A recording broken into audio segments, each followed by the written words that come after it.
ചെമ്പനീർ പൂവിൻ്റെ നാളത്തെ എപ്പിസോഡിൻ്റെ വിശേഷങ്ങളിലോട്ട് എല്ലാവർക്കും സ്വാഗതം. അപ്പോൾ നമ്മുടെ ട്രാവൽ ഏജൻസിയിലെ പെണ്ണിന് നമ്മുടെ ശ്രുതി ഫോട്ടോ കാണിച്ചു കൊടുക്കുവാണ് നീലിമയുടെ. അപ്പോഴേക്കും ശ്രുതിയെ ഇങ്ങനെ സൂക്ഷിച്ച് നോക്കുവേ. ശ്രുതിയോട് ചോദിക്കുന്നുണ്ട്, നീ ഇപ്പോഴും ഇവളുടെ ഫോട്ടോയൊക്കെ സൂക്ഷിച്ച് വെച്ചിരിക്കുവാണല്ലേ എന്ന് ചോദിക്കുമ്പോൾ ശ്രുതി പറയും, അയ്യോ ഇല്ല, ഇത് മെയിലൊന്ന് ചെക്ക് ചെയ്തപ്പോഴേക്കും അതിൽ കിടപ്പുണ്ടായിരുന്നു, അപ്പോൾ ഇവിടെ യൂസ്ഫുൾ ആവുമല്ലോ എന്ന് പറഞ്ഞ് ഞാൻ എടുത്തു വെച്ചതാന്നൊക്കെ പറയുന്നുണ്ട്. അപ്പോൾ റിസപ്ഷനിസ്റ്റ് പറയുന്നുണ്ട്, എനിക്ക് ഇവരെ കണ്ടിട്ട് പരിചയമൊന്നും തോന്നുന്നില്ല എന്ന് പറയും. അപ്പോൾ ശ്രുതി ഫോട്ടോ മേടിച്ച് നോക്കുന്നുണ്ട്. അപ്പോൾ ശ്രുതി പറയും, നീലിമ എന്നാ പേര്. ശ്രുതി പറയുന്നുണ്ട്, നിങ്ങളിവിടെ ചെക്ക് ചെയ്ത് കഴിഞ്ഞാൽ കാനഡയിൽ എവിടെയാണ് ഇവൾ താമസിക്കുന്നതെന്നും കോൺടാക്ട് ഡീറ്റെയിൽസും ഒക്കെ കിട്ടുമല്ലോ, ഞങ്ങൾ അതാ വന്നതെന്ന് പറയുമ്പോഴേക്കും റിസപ്ഷനിസ്റ്റ് ചോദിക്കും, അല്ല നിങ്ങൾ ആരാ ഇവരുടെ എന്ന് ചോദിക്കുമ്പോഴേക്കും ഫ്രണ്ട് ആണെന്ന് പറയും. അപ്പോൾ പിന്നെ നിങ്ങൾക്ക് നേരെ വിളിച്ച് ചോദിച്ചാൽ പോരെ എന്ന് ചോദിക്കുമ്പോഴേക്കും ശ്രുതി പറയുന്നുണ്ട്, ഞങ്ങളുടെ കയ്യിൽ നിന്ന് അവളുടെ കോൺടാക്ട് ഡീറ്റെയിൽസ് ഒക്കെ മിസ്സായിപ്പോയി, ഫോൺ നമ്പറൊക്കെ മിസ്സായി, അപ്പോൾ ഇപ്പോൾ ഒരു എമർജൻസി ആയിട്ടൊരു കാര്യം പറയാനുണ്ടായിരുന്നു, അതുകൊണ്ടാണെന്ന് പറഞ്ഞു. അപ്പോൾ റിസപ്ഷനിസ്റ്റ് പറയും, അങ്ങനെ ഞങ്ങൾക്ക് ഇവിടെ നിന്ന് ഒരാളുടെയും അഡ്രസ്സോ കോൺടാക്ട് ഡീറ്റെയിൽസോ പ്രൊവൈഡ് ചെയ്യാൻ റൂൾസ് ഒന്നുമില്ല, അങ്ങനെ കൊടുക്കാൻ പാടില്ല എന്നാണ് ഞങ്ങളുടെ റൂൾസ് എന്ന് പറയുമ്പോൾ ശ്രുതി പറയും, അയ്യോ ഇത് അത്യാവശ്യമായോണ്ട് അവളുടെ അമ്മൂമ്മ ഇന്ന് രാവിലെ മരിച്ചു, അപ്പോൾ അവളെ അതൊന്ന് വിളിച്ചു പറയാൻ വേണ്ടിയിട്ടാണെന്ന് പറയുമ്പോഴേക്കും അവരെപ്പോഴും സമ്മതിക്കല്ലേ, സോറി മാം, നമുക്ക് കുറച്ച് റൂൾസൊക്കെ ഉണ്ട്, അത് ബ്രേക്ക് ചെയ്ത് കഴിഞ്ഞാൽ അത് ഞങ്ങളുടെ ഇതിനെ ബാധിക്കും, നിങ്ങൾക്ക് ഇപ്പോൾ പറഞ്ഞിട്ട് ഇപ്പോൾ 1 വർഷത്തിൽ കൂടുതലായിന്ന് തോന്നുന്നു, അപ്പോൾ അതൊക്കെ പഴയ ഫയൽസ് ആയിരിക്കും, മെയിൻ ഓഫീസിൽ പോയി അവരുടെ പെർമിഷൻസ് ഒക്കെ മേടിക്കണം, അല്ലാതെ ഞങ്ങൾക്ക് തരാൻ ഒരു റൂൾസും ഇല്ല, ഞങ്ങൾ അങ്ങനെ കൊടുക്കാറില്ല മാം എന്ന് പറയുമ്പോഴേക്കും ശ്രുതി പറയും, എന്നാൽ ശരി ഓക്കെ എന്ന് പറഞ്ഞിട്ട് ശ്രുതിയും കൂടി പുറത്തോട്ട് ഇറങ്ങുവാണേ.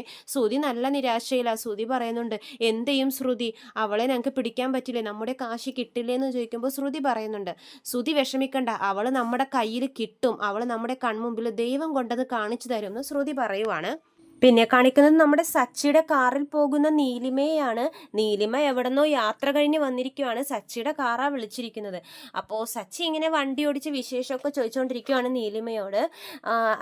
സച്ചിക്ക് അറിയില്ലല്ലോ ഇത് നീലിമയാണ്, ശ്രുതിയുടെ കയ്യിൽ നിന്ന് പൈസ തട്ടിക്കൊണ്ടുപോയ പെണ്ണാണെന്നൊക്കെ. രൂപമൊക്കെ ഒരുപാട് മാറിയിട്ടുണ്ട് നീലിമയുടെ.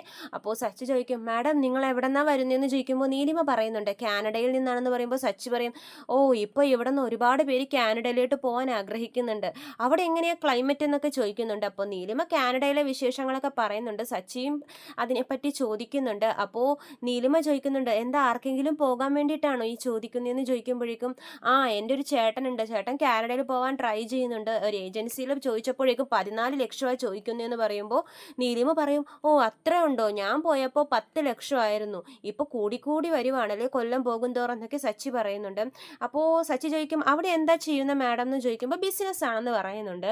ഓ അപ്പോൾ ഇവിടെയും ബിസിനസ് ആവശ്യത്തിനാണോ വന്നത്? അപ്പോൾ നീലിമ പറയും, അല്ല ഇവിടെ ഞാനൊരു സ്ഥലത്തിൻ്റെ ആവശ്യത്തിനാണ് വന്നത്, എനിക്ക് നാളെ അവിടെ പോകാനുണ്ട്, നിങ്ങളുടെ പേരെന്താന്നൊക്കെ ചോദിക്കുമ്പോൾ സച്ചി പേരൊക്കെ പറയുന്നുണ്ട്. അപ്പോൾ പറയും, നാളെ ഞാൻ വിളിച്ചാൽ വരാൻ പറ്റുമെന്ന് ചോദിക്കുമ്പോൾ സച്ചി പറയും, എൻ്റെ നമ്പറിൽ വിളിച്ചാൽ മതി, ഞാൻ രാവിലെ വന്ന് മാഡത്തിനെ പിക്ക് ചെയ്തോളാം, ഇപ്പോൾ എവിടെയാണ് പോകേണ്ടതെന്ന് ചോദിക്കുമ്പോൾ ഒരു ഹോട്ടലിൽ പോകണം എന്ന് പറഞ്ഞിട്ട് നീലിമ ആ ഹോട്ടലിൻ്റെ പേരൊക്കെ പറഞ്ഞു കൊടുത്ത് സച്ചിയും കൊണ്ട് പോകുവാണ്.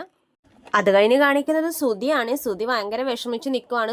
ശ്രുതിയോട് പറയുന്നുണ്ട്, ഏജൻസി പോയിട്ട് നീലിമയെ പറ്റിയുള്ള ഒരു വിവരവും അറിയാൻ സാധിച്ചില്ലല്ലോ എന്ന് ചോദിക്കുമ്പോൾ ശ്രുതി ചോദിക്കുന്നുണ്ട്, അവൾക്കിവിടെ ഫ്രണ്ട്സ് ഒന്നും ഉണ്ടായില്ലേ എന്ന് ചോദിക്കുമ്പോൾ ഒരാളുണ്ടായിരുന്നു, പക്ഷേ അവളുടെയും എനിക്കൊരു ഡീറ്റെയിൽസും അറിയാൻ പാടില്ല എന്ന് പറയുമ്പോൾ ശ്രുതി പറയും, നമുക്ക് പോലീസ് സ്റ്റേഷനിലൊന്ന് പോയി അന്വേഷിക്കാം, ഏതായാലും നമ്മളൊരു കേസ് കൊടുത്തിട്ടുണ്ടല്ലോ, അത് എവിടം വരെ ആയി എന്നൊക്കെ നമുക്കൊന്ന് പോയി അന്വേഷിക്കാം എന്ന് പറയുമ്പോഴേക്കും ചന്ദ്ര വരുവാണേ മുറിയിലോട്ട്. ചന്ദ്ര പറയുന്നുണ്ട്, നിങ്ങളിത് എവിടെ പോയതാ, വാ നമുക്കൊരു സ്ഥലം വരെ പോകാനുണ്ടെന്ന് പറയുമ്പോഴേക്കും ശ്രുതി ചോദിക്കും, എവിടെയാ പോകുന്നതെന്ന് ചോദിക്കുമ്പോൾ ചന്ദ്ര പറയുന്നുണ്ട്, നമുക്ക് എല്ലാവർക്കും കുടുംബത്തോടെ ഒന്ന് അമ്പലത്തിൽ പോകണമെന്ന് പറയുമ്പോൾ ശ്രുതി വിചാരിക്കും, എന്താ അമ്മ എല്ലാവരും കൂടി ഒന്നിച്ചു പോകുവാണോ, ഞാൻ പറഞ്ഞ പോലെ മറ്റേ പിച്ച എടുത്തു കഴിഞ്ഞാൽ ജോലി കിട്ടും, അത് നേടാൻ വേണ്ടിയിട്ടാണോ എന്ന് ചോദിക്കുമ്പോൾ ചന്ദ്ര ചീത്ത പറയുന്നുണ്ട്, ഇതൊന്നുമല്ല, ഇത് നമ്മൾ ശ്രുതിക്ക് വേണ്ടിയിട്ടാണ് അമ്പലത്തിൽ പോകുന്നതെന്ന് പറയുമ്പോൾ ശ്രുതി പറയും, എനിക്ക് വേണ്ടിയിട്ടോ, നിന്റെ അച്ഛന് വേണ്ടി, അച്ഛനെ ജയിലിൽ നിന്ന് ഇറക്കണ്ടേന്ന് പറയുമ്പോൾ ശ്രുതി ഇങ്ങനെ ഞെട്ടി നിൽക്കുവാണ് ചന്ദ്രയുടെ വർത്താനമൊക്കെ കേട്ടിട്ട്.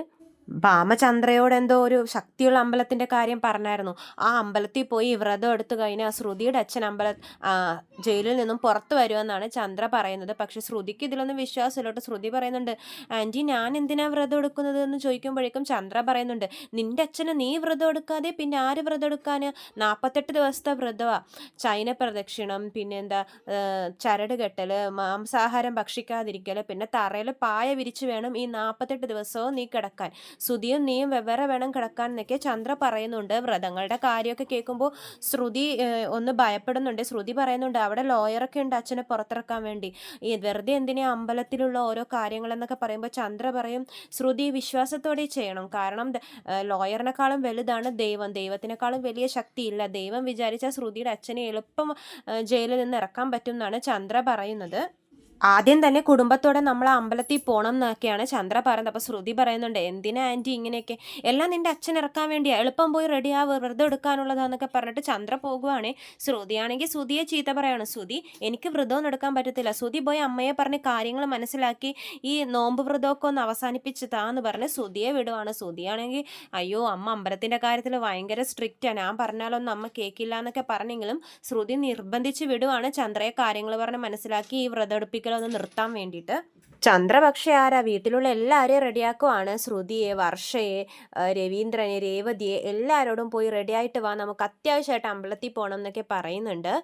ശ്രുതിയുടെ അച്ഛൻ കാരണം ചോദിക്കുമ്പോൾ പറയുന്നത് ശ്രുതിയുടെ അച്ഛൻ ജയിലിലല്ലേ, എളുപ്പം ഇറങ്ങാൻ വേണ്ടിയിട്ട് ശ്രുതിയുടെ കയ്യിൽ ചരടൊക്കെ കെട്ടി വ്രതം എടുക്കാനുണ്ടെന്ന് പറയുമ്പോഴേക്കും രേവതി ശ്രുതിയോട് ചോദിക്കുന്നുണ്ട്, ശ്രുതി ചരട് കെട്ടിക്കഴിഞ്ഞാൽ 48 ദിവസത്തെ വ്രതമാണ്, കഠിനമായിട്ടുള്ള വ്രതമാണ്, നിന്നെക്കൊണ്ട് അതൊക്കെ പറ്റുമോ എന്നൊക്കെ ചോദിക്കുവാണ് രേവതി. ദിവസം ഒരു നേരം മാത്രമേ ഭക്ഷണം കഴിക്കാൻ പാടുള്ളൂ, മാംസാഹാരം ഒന്നും കഴിക്കാൻ പാടില്ല, തറയിൽ വേണം കിടക്കേണ്ടത്, ഇങ്ങനെയൊക്കെ കുറേ കാര്യങ്ങളുണ്ട്. ശ്രുതി മലേഷ്യയിൽ വളർന്ന കുട്ടിയല്ലേ, അതുകൊണ്ടാണ് ഞാനിങ്ങനെ ചോദിക്കുന്നത് എന്നൊക്കെ പറയുന്നുണ്ട്. ചന്ദ്രയാണെങ്കിൽ ചീത്ത പറയുവാണ്, നീ എന്താ അവളെ ഭയപ്പെടുത്തുവാണോ, വെറുതെ എന്തിനാ ഓരോന്നൊക്കെ പറഞ്ഞ് ശ്രുതിനോട് ഇങ്ങനെ ഭയപ്പെടുത്തുന്നൊക്കെ പറയുമ്പോഴേക്കും രേവതി പറയുന്നുണ്ട്, ഇല്ല എനിക്കറിയാവുന്ന ഒരു ചേച്ചിയുണ്ട്, ഇതുപോലെ വ്രതം എടുത്തിട്ട് പൂർത്തിയാക്കാൻ പറ്റിയില്ല, അപ്പോഴേക്കും അവർ തറയിൽ വീണ് കൈയും കാലും ഒക്കെ ഒടിഞ്ഞു, ഈ വ്രതം എടുത്തു കഴിഞ്ഞാൽ ചരട് കെട്ടിക്കഴിഞ്ഞാൽ ആ 48 ദിവസവും വ്രതം എടുക്കണം, അതൊക്കെ ശ്രുതിക്ക് പറ്റുമോ എന്നാണ് രേവതി ചോദിക്കുന്നത്. അപ്പോൾ ശ്രുതി പറയുന്നുണ്ട്, അല്ല എനിക്ക് വേണ്ടി നിങ്ങൾ ആരും ബുദ്ധിമുട്ടണ്ട, നമുക്കിത് ചെയ്യണ്ടെന്ന് പറയുമ്പോഴേക്കും വർഷ പറയും, അല്ല ഞങ്ങളാരും ബുദ്ധിമുട്ടണ്ട, ഇത് ശ്രുതി ചേച്ചി മാത്രം ചെയ്യേണ്ട കാര്യമാണ്, ഞങ്ങൾ എന്തിനാണ് ചെയ്യണ്ടേ, ശ്രുതി ചേച്ചിയുടെ അച്ഛനല്ലേ ജയിലിൽ കിടക്കുന്നതെന്ന് വർഷ പറയുന്നുണ്ട്.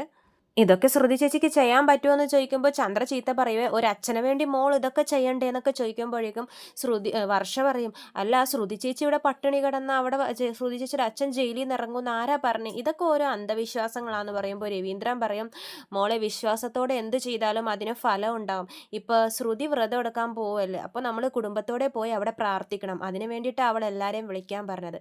അപ്പോൾ ചന്ദ്ര പറയും കുടുംബത്തോടെ പോകണം എന്നാ പറഞ്ഞത്, ആ സച്ചിയോട് പറഞ്ഞിട്ട് വരാൻ പറ അമ്പലത്തിലോട്ടെന്ന് പറയുമ്പോഴേക്ക് രവീന്ദ്രൻ പറയും, രേവതി സച്ചി എപ്പോൾ വരും എന്നൊക്കെ ചോദിക്കുമ്പോൾ രേവതി പറയുന്നുണ്ട്, സച്ചിയേട്ടൻ അമ്പലത്തിലാണെന്ന് പറഞ്ഞാൽ വരത്തൊന്നുമില്ല എന്ന് പറയുമ്പോൾ ചന്ദ്ര ചീത്ത പറയുക, നീ പറഞ്ഞ അവൻ വരും, വിളിച്ചു പറ അവനോട് അമ്പലത്തിലോട്ട് വരാൻ, എല്ലാവരും കൂടി പോയാലേ ഇതിനൊരു ഫലം ഉണ്ടാവത്തുള്ളൂ എന്ന് പറയുന്നുണ്ട് ചന്ദ്ര. സച്ചിയാണെങ്കിൽ അതേസമയം നീലിമയും കൊണ്ട് പോകുവാണല്ലോ ഹോട്ടലിലോട്ട്, കാനഡയിലെ വിശേഷങ്ങളൊക്കെ ചോദിച്ചിട്ടാണ് പോകുന്നത്. അപ്പോൾ അവർ ചോദിക്കുന്നുണ്ട് ആരെങ്കിലും കാനഡയിലോട്ട് പോകാൻ പോകുന്നുണ്ടോ എന്ന് ചോദിക്കുമ്പോൾ സച്ചി പറയുന്നുണ്ട്, ആ എൻ്റെ ചേട്ടൻ കാനഡയിലോട്ട് പോകാൻ വേണ്ടി നിൽക്കുമായിരുന്നു, പൈസയൊക്കെ നേരത്തെ റെഡിയായിരുന്നു, പക്ഷെ ചേട്ടനെ ആ കാര്യം ഫുള്ളാക്കാൻ പൈസ പറ്റിച്ച കാര്യം ഫുള്ളാക്കാൻ പോകുമ്പോഴേക്കും സച്ചിക്ക് രേവതിയുടെ കോള് വരുവേ, അപ്പോഴേക്കും ആ സംഭാഷണം അവിടെ നിൽക്കും. അപ്പോൾ രേവതി പറയുന്നുണ്ട്, സച്ചിയേട്ട എളുപ്പം ഒന്ന് അമ്പലത്തിൽ വരണമെന്ന് പറയുമ്പോൾ സച്ചി പറയും, അമ്പലത്തിലോ എന്തിനാന്ന് ചോദിക്കുമ്പോഴേക്കും രേവതി പറയുന്നുണ്ട്, അമ്മ അമ്പലത്തിൽ ശ്രുതിക്ക് വേണ്ടി ഒരു വഴിപാട് നേർന്നിട്ടുണ്ട്, അത് തീർക്കാൻ വേണ്ടിയിട്ടാണെന്ന് പറയുമ്പോൾ സച്ചി എന്ത് വഴിപാടാണെന്നൊക്കെ ചോദിക്കും. അപ്പോൾ ഇതുപോലെ അച്ഛൻ്റെ കാര്യങ്ങളൊക്കെ പറയുമ്പോഴേക്കും സച്ചി പറയും, ഇവിടെ ഇരുന്ന് പ്രാർത്ഥിച്ചാൽ എന്താ, ശ്രുതിയുടെ അച്ഛൻ അവിടെ നിന്ന് ഇറക്കി വിടുമോ, വെറുതെ ഓരോ അന്ധവിശ്വാസങ്ങളും കൊണ്ട് വരല്ലേ എന്ന് പറയുമ്പോഴേക്കും രേവതി പറയും, എല്ലാവരും പോകാൻ വേണ്ടി നിൽക്കുക, അച്ഛനും റെഡി ആയിട്ടുണ്ട്, സച്ചിയേട്ടൻ വാ എന്ന് പറയുമ്പോൾ സച്ചി പറയും, ഇല്ല എനിക്കൊരു ട്രിപ്പുണ്ട്, എനിക്ക് കസ്റ്റമർ ഉള്ളപ്പോൾ ഞാൻ അങ്ങനെ എവിടെയും വരില്ലെന്നറിയില്ല. അപ്പോൾ രേവതി പറയും, പ്ലീസ് ഒന്നെങ്കിൽ ഒരു 5 മിനിറ്റത്തെ കാര്യമല്ലേ വന്നിട്ടും പോ, അല്ലെങ്കിൽ ഞാൻ അച്ഛനെ ഫോൺ കൊടുക്കാം, അച്ഛൻ സംസാരിക്കും എന്ന് പറയുമ്പോൾ സച്ചി പറയും, ആ നിൽക്ക് ഒരു 5 മിനിറ്റത്തെ കാര്യം, 5 മിനിറ്റ് കഴിഞ്ഞാൽ ഞാൻ പോകും എന്നൊക്കെ പറഞ്ഞ് സച്ചി ഫോൺ കട്ട് ചെയ്യുവാണേ.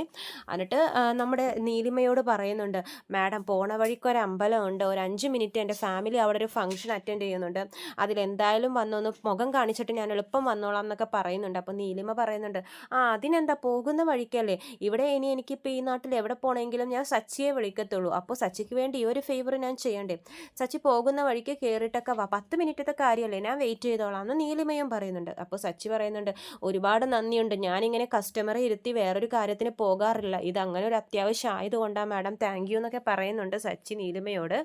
പിന്നെ കാണിക്കുന്നത് അമ്പലമാണ്, എല്ലാവരും കുടുംബത്തോടെ അമ്പലത്തിൽ നിൽക്കുവാണ്. ചന്ദ്ര രേവതിയോട് പറയുന്നുണ്ട്, രേവതി നീ പോയി ഒരു കുടം വെള്ളം എടുത്തോണ്ട് വാ എന്ന് പറഞ്ഞ് ശ്രുതിയെയും കൊണ്ട് പോയി പൂജാരിയെ കാണിച്ചു കാണിച്ചു കൊടുക്കുന്നുണ്ട്. പൂജാരി അപ്പോൾ ചടങ്ങിനിടാൻ വേണ്ടിയുള്ള ഡ്രസ്സൊക്കെ കൊടുക്കും. ചന്ദ്ര ശ്രുതിയും കൊണ്ട് പോയി ആ സാരിയൊക്കെ ഉടുപ്പിച്ചിട്ട് വന്നിട്ട് രേവതിയുടെ കയ്യിൽ നിന്ന് പറയും, രേവതി ആ വെള്ളം എടുത്ത് അവളുടെ തലയിൽ ഒഴിക്കുന്നു പറയും. അപ്പോൾ ശ്രുതി പറയുന്നുണ്ട്, അയ്യോ ഞാൻ കുളിച്ചതാ രാവിലെ എന്ന് പറയുമ്പോൾ, അല്ല ഈ ചടങ്ങ് തുടങ്ങണേക്ക് മുമ്പ് ഇങ്ങനെ തലയിൽ തണുത്ത വെള്ളം ഒഴിച്ച് കുളിക്കണം എന്ന് പറഞ്ഞിട്ട് രേവതി ശ്രുതിയുടെ തലയിൽ ആ കൊണ്ടുവന്ന വെള്ളം അങ്ങനെ കമത്തുവാണ്. കഴുത്തിൽ മാലയൊക്കെ ഇട്ട് ശ്രുതിയും കൊണ്ട് നടയിൽ പോയി പ്രാർത്ഥിക്കാൻ പറയുവാണ്. ശ്രുതിയാണെങ്കിൽ ഇല്ലാത്ത അച്ഛന് വേണ്ടിയുള്ള വഴിപാട് ചെയ്യുന്ന കാര്യം ഓർത്തിട്ട് ഇങ്ങനെ വിഷമിച്ച് നിൽക്കുവാണ്. സച്ചിയാണെങ്കിൽ നീലിമയും കൂട്ടി അമ്പലത്തിലോട്ട് വരുന്നുണ്ട്. ഇത്രയും കാണിച്ചുകൊണ്ടാണ് നാളത്തെ എപ്പിസോഡ് നിർത്തുന്നത്.